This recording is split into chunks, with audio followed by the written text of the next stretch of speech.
U.S. Navy is reportedly planning to cancel contracts that provide priests to come on base and conduct masses.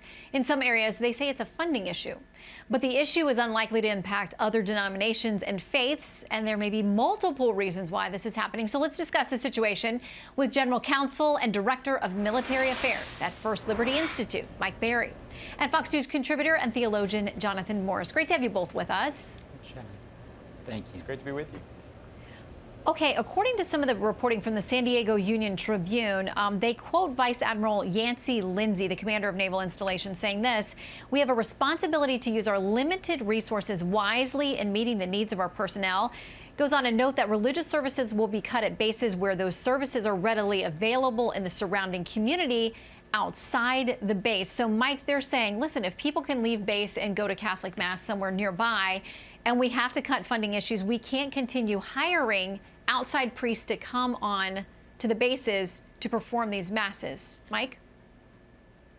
Well, Shannon, we've been saying for years now that religious freedom is truly a national security issue. If we want to ensure that our nation remains strong and free and that we have the best military in the world, we've got to ensure that our troops continue to have access to spiritual services and chaplains.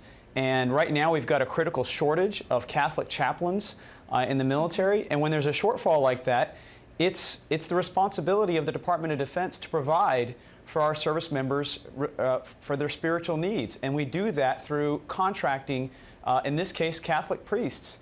And so, you know, I understand what the Admiral is saying about that they have a responsibility to ensure that they spend money wisely. Well, guess what? The United States Navy has a constitutional responsibility, as defined by a federal court, to provide for the religious freedom and the religious needs of our service members. And they've got to get that right. And if they don't, it's going to weaken our military and weaken our nation. Jonathan, what else could be driving this low number of Catholic chaplains who are available within the military to make sure all these bases are covered? Yeah, well, there's no shortage of people willing to be contracted at these Navy bases. In fact, some of these priests have already had their contracts cut, and they will not be renewed.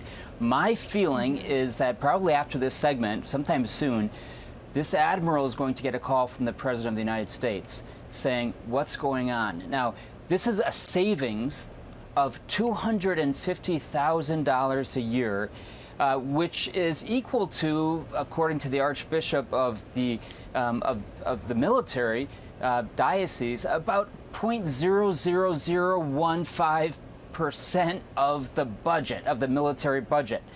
Nothing. Right? Nothing. And so I think it was just a big mistake. They tried to cut corners here, saying, wait, listen, you know, these young soldiers can go off the base. The fact is, especially the young soldiers have a hard time going off base.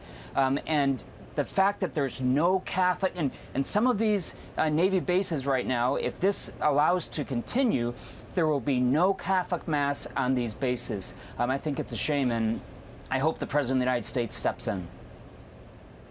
Well, we'll see. We're shining light on it and trying to ask some questions and find solutions. So, Jonathan and Mike, thank you for contributing to that, and we'll keep our viewers updated. Thanks, Shannon.